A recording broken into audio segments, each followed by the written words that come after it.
እሺ ከበድቲ ዝኾኑ ቃላት ክነውግዕ ቀኒና ሓቀይ ብዛዕባ ብሬክኣፕ ብዛዕባ ልብኻ ምስባር ከመይ ጌርካ ትምልዛ ገለ ዝብሉ እዚ ሎማዓንቲ ድማ ቅልል ነብሎ እሞ ሓንቲ ጓል ኣንስተይቲ እታ ክትዛረባ ከለካ እያ ልባ ፍኹስ ዝብል ወይ ድማ እታ ከባድ ኢልካ እትሓስባ ዝነበርካ ጓል ኣንስተይቲ ቃላት ጥራሕ ብምጥቃም ከመይ ጌርካ ልባ ኣቢልካ ክትእትዎ ትኽእል ዝብል ሎማዓንቲ እናዕለለሉ ዛዕባ እዩ ክኸውን ክሳዕ መወዳእታ ሓቢርኩም ንፅንሑ እዞም ና ሎማዓንቲ ሕጅረኹም መፅእ ዘለኹ ቃላት ማለት እዩ ከበድቲ ኣይኮኑን ካብኡ ድማ መብዛሕትአን ደቂ ኣንስትዮ ክሰርሕ ዝኽእል ካብ ተመክሮ ካብ ኣብ ዙርያይ ዘለዋ ደቂ ኣንስትዮ ካብ ልምደን ተላዒለ ሓደ 5 ዝኾና ቃላት ሒዘልኩም መፅእ ኣለኹ እዘን ቃላት እዚኣተን ድሕሪ ብኣግባቡ ተጠቒምኩምዎን ኮይንኩም በርግፀኝነት ዝደለኹም ጓል ኣንስተይቲ ኣብ ኢድኩም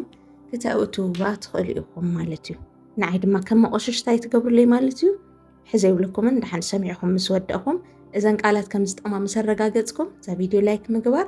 ቻናለይ ድማ ሰብስክራይብ ምግባር ማለት እዩ። ቻናለይ ሰብስክራይብ እንድሕር ዳ ጌርኩም ከምዚኦም ዝመሰሉን ካብዚኦም ዝበልፁን ዓበይቲ ሓድሽቲ ሓሳባት እትረኽብሉ ቻናል ስለዝኾነ ካብ ትሕዚ ጀሚርኩም ሰብስክራይብ ግበሩ ተጠቀምቲ ድማ ክትኾኑ ኢኹም። ሕዚ ናብ ጉዳይና ንእቱ ሎማዓንቲ ቃላት ሒዘልኩም መፅእ ዘለኹ ብዙሕ ግዜ ኣብ ምጀነጃን ደቂ ተባዕትዩ ማለት እዩ ብልብኩም እኹል ዝኾነ ፍቕሪ እናሃለውኩም ነተን ደቂ ኣንስትዮ ብጣዕሚ ዓብዪ ዕድል እናሃለኹም ኣለካ ምሽ ጠቓሚ ዝኾነ ወዲ እናሃለኻሲ ውሽጥኻ ሙሉእ ከሎ ውሽጥኻ እኹል ዝኾነ ወዲ ክሕዞ ዝግባእ ፐርሶናሊቲ እናሃለይካ ቃላት ከመይ ክትዛረቦም ከም ዘለካ ሰኣን ምፍላጥ ማለት እዩ። ገና ኣብቲ መጀመርያ ርክብ እታ ትብህጋን ትደልያን ዝነበርካ ጓል ኣንስተይቲ ብቐሊሉ ንኽትስእና ይገብረካ። እዞም ሎማዓንቲ ምፅኦም ዘለኹ ቃላት ምስ እኹል ዝኾነ ስምዒት ተተዛሪብካያ ብፍቕሪ ዘይትወዳእ ጓል የላን እያ። እዚ ክብለኩም ከለኹ ሓስዩ ኣምስሉ ስልኩም እዞም ቃላት እዚኣቶም ነጌም ተጠቐምሎም ዘይኮነሲ ብሓቅን ዝፈተኹም እዋን ኣብ ገፅኩም ስምዒት ክንበብ ብዝኽእለሉ ልክዕ ክትዛረብዎ ከለኹም ዝሓሸ ዕድል ሒዙልኩም ስለ ዝመፅዩ ዘረባ ከይንዋሕኩን ኣብቶም ቃላት ከኣቲ ንሓንቲ ዘፍቀርካያ ጓል ኣንስተይቲ ዝደለኻያ ጓል ክትብላ ዘለካ ተልካያ እውን ብፍቕሪ ክትወድቀልካ ካብ ዝገብሩ እቲ ቁፅሪ ሓደ ቃል ቀዳማይ ገይሮም ፅዩኒ ንመብዛሕትኤና ደቂ ኣንስትዮ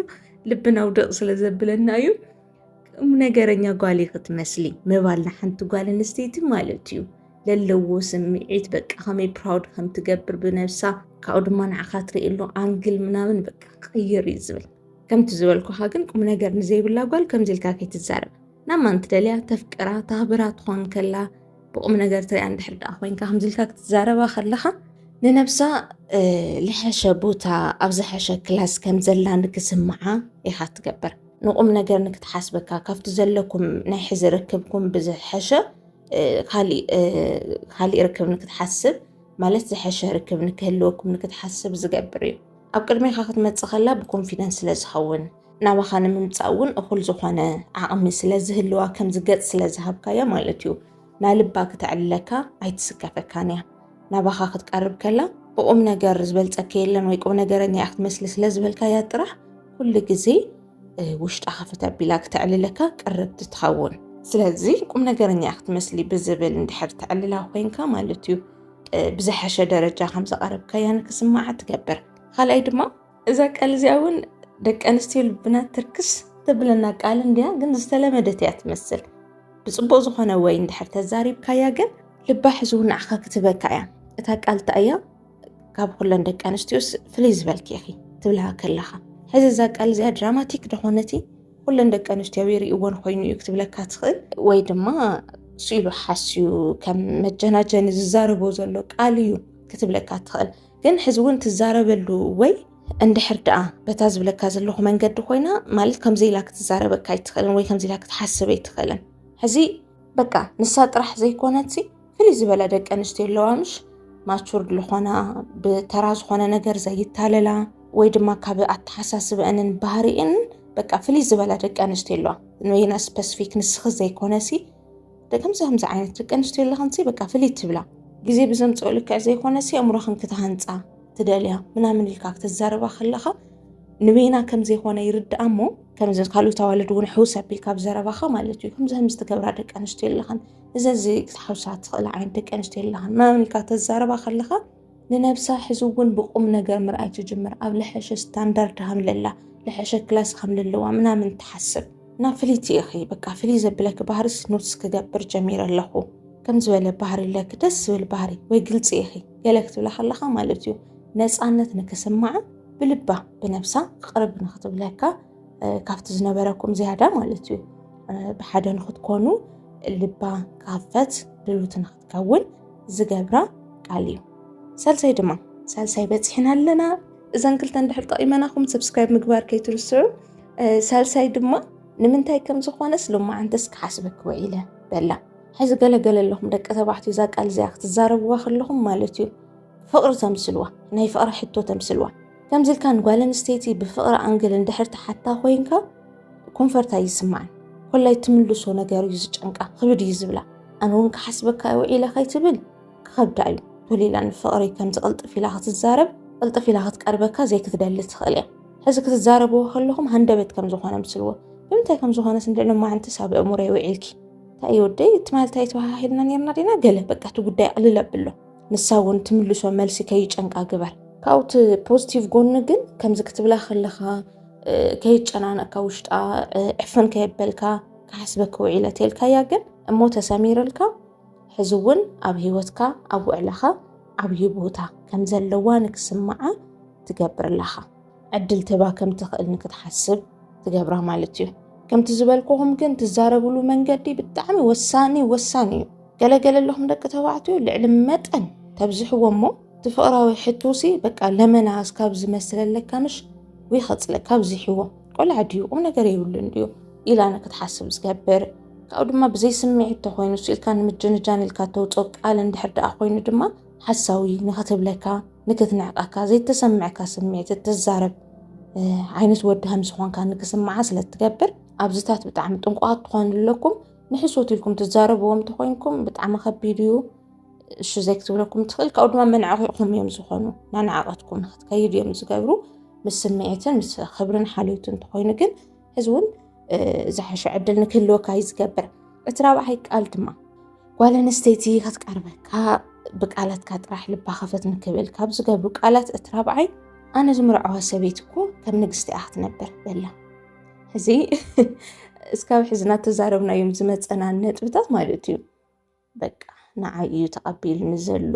ሓስበኒ ጀሚሩ ኣሎ ማለት እዩ ፎቲንሎ ማለት እዩ ኢላ ብልባ ናረጋገፀት ፀኒሓ ነይራ ከዚ ከምዚ ኢልካ ክትዛረብ ከለኻ ግን ኣለካ ምሽ ትጠራጠር ንዓየ ይኾነይ ወይ ለለቃ ካልኦት ዝመርፀን ደቂ ኣንስትዮ ኣለዋ ማለት እዩ ኢላ ንክትሓስብ ድማ ይገብራ በቃ ዛስኻ ከም ንግስቲ ክተንብራ ትኽእል ዓይነት ጓል ኣንስተይቲ ንኽትከውን ክትሰርሕ ክትመስል ክትለፍዕ ከም ዝተመረፀት ንኽትከውን ክትሰርሑ ዝግባእ ዕዮ ከም ዘሎ ንኽስማዓ ትገብር ለኻ ኣነ ዝምርዓዋ ሰበይቲ ናይ ግድን ኣይኮነን ከምዞም ባህላውያን ሰባት ከምዚ ዝግበር እናበልኮ ይውዕልን ኣነ ዝምርዓዋ ሰበይቲ በቃ ንግስቲ ገይረ ከንብራ ኣለካ ምሽም ፅቡቃት ዝኾኑ ነገራት ፒክቸር ንገብሮም ነገር ኣሎ ንሕና ደቂ ኣንስትዮ ድማ ከምዚ ኣርሒካ ናይ ምሕሳብ ዓቕምና ብጣዕሚ ዝለዓለ እዩ ከምዚ በቃ ርሑቕ ኢና ንሓስብ ከምዝተገይረሉ ገለ እናበልና ብርእስና ንፈጥሮ ድራማ ኣሎና እታ ብልባት ተሓስባ ጓል ኣንስተይቲ ማለት ወዲ ወይ ሰብኣይ ምስ ረኸብኩሲ ክኾኖ እየ ወይ ክገብረለ እዩ ኢላ ትስእሎ ነገር ኣሎ ምሽ ንሱ ከም ቃል ጌርካ ትዛረባ ኣነ ዝምርዓዋ እናበልካ ንባዕላ ዘይኮነሲ በጠቓላሊ እቲ ምርዓዋ ጓል ኣንስተይቲ ከመይ ከም ዝኾነት ንክትሓስብ ግበራ እቲ ሓምሻይና መወዳእታን ድማ ማለት እዩ መብዛሕትና ደቂ ኣንስትዮ ትፈልጣ ትኾና ይኹን ኮሜንት ስፍራለይ እንድሕር ዳ ትሰምዓ ሃሊኽን ክንሰምዖ ከለና ካብ ደቂ ተባዕትዮ ደስ ዝብለና ነገር ተሃለወ ና መወዳእታ ኢለኩም እየ እዛ ና መወዳእታ ነጥቢ ማለት እዩ ዝፈትዋ ደርፍላ እስቲ ስምዕያ ወይ ድማ ብእግረ መንገድኩም ብወግዕ ኣቢልኩም ሲ እዛ ደርፊ እዚኣ እስክፈትዋ ኢልኩም ከም ትሰምዓ ግበሩ ታደርፍ ንሳ ናይ ፍቕሪ ክትከውን ኣለዋ ናይ ግድን ካብኡ ድማ ክጋብዘኪ ኢልካ እውን ከይትጋብዛ ብቻ ብዝኾነ ኣጋጣሚ ዝፈትዋ ደርፊ እያ ኢልካ ናብ እዝና ከም ትበፅሕ ግበራ ዝኾነት ደርፊ ለካ ምሽ ምስጥ ኢላ ክትሰምዕ ትኽእል ናይ ፍቕሪ ደርፊ ክኸውን ኣለዎ ናና ክጋብዘክ ኣለኹ ዘይኮነሲ ከም ዝክልከሉስ ብጣዕሚ እየ ዝፈትዎ ስምዕያ እስቲ ከመይ ደስ ትብሎ ገሊልካ ስማዕ እያ ናይ ፍቕሪ ክትከውን ኣለዋ ከምዚ ዓይነት ኣጋጣሚ ፈጢርካ ተተሳኺ ኢልካ ሞ ተሰሚዓታ ማለት እዩ በቃ ኩሉ ነገር ተወዲዩ ሕዚ ክጋብዘኪ ኢልካ እንድሕር ጋቢዝካዮ ኮይንካ ናይ ፍቅሪ ደርፊ ብፍላይ ድማ ኣብቲ ናይ መጀመርያ ምፍላጥ ምጅንጃን ግዜ ከቢድ እዩ ንዓኻ ማለት ክትኮርዓልካ ኢኻ ዕድል ትፈጥረላ ዘለኻ ከምዚ ጌርካ ግን ዝኾነ ደስ ዝብል ደርፊ ክትጋብዛ ከለኻ ኣብ ኣእምሮኣ ዘቃጭል ንዓኻ ከዘክራ ዝኽእል ካብኡ ድማ ንነብሳ ኣብቲ ደርፊ ውሽጢ ኣትያ ክትሓስበሉ ትውዕል ዓብዪ ዕዮ ገዛ ትባለኻ ማለት እዩ ካብ ልቢ ናይ ነፍቱ ነብላን እዛ ደርፊ ብድሕሪኡ እዘን ቃላት እዚኣተን ጠቐምቲ እየን በቃ ሞክርዎን ብኣዩ ኾንኩም ዝሓሸ ግንዛበ ንክህልዋ ብዝሓሸ ንኽትቀርበካ ምናምን ዝገብር እዩ ግን እዞም ቃላት ጥራሕ ዘይኮነሲ ምስኡ ሓቢሩ ዝኸይድ እዚ ንዓኻ ክብሪ ዘወስኹ ነገራት ፅሬትካ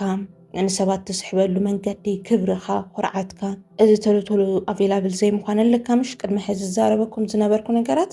ከም ዘለዉ ክኾኑ ኣለዎም መልሓስካ ፀፍጭልጥ ስለ ዘበልካ ጥራሕ ዘይክትፈትወካ ዘይክትቕበለካ ትኽእል እያ ምስኡ ተሓጋጋዚ ኮይኖም ግን እዞም ቃላት እዚኣቶም ክትዛረባ ከለኻ ኣባኻ ዝሓሸ ግንዛበ ንክህልዋ ንኽትፈትወካ ንኽትቀርበካ ዝገብሩ ቃላት እዮም ኣብ ፈቲኹምዎም ከም ትኾኑ እዞም ቃላት እዚኣቶም ከምታ ዝበልኩኹም ከም መቆሸሸይ ላይክ ግበሩ ሰብስክራይብ ግበሩ ቻናለይ ኣብ ቀፃሊ እውን ካልእ ሓሳብ ሒዘልኩም ክመፅእ ክሳብ ሽዑ ሰላም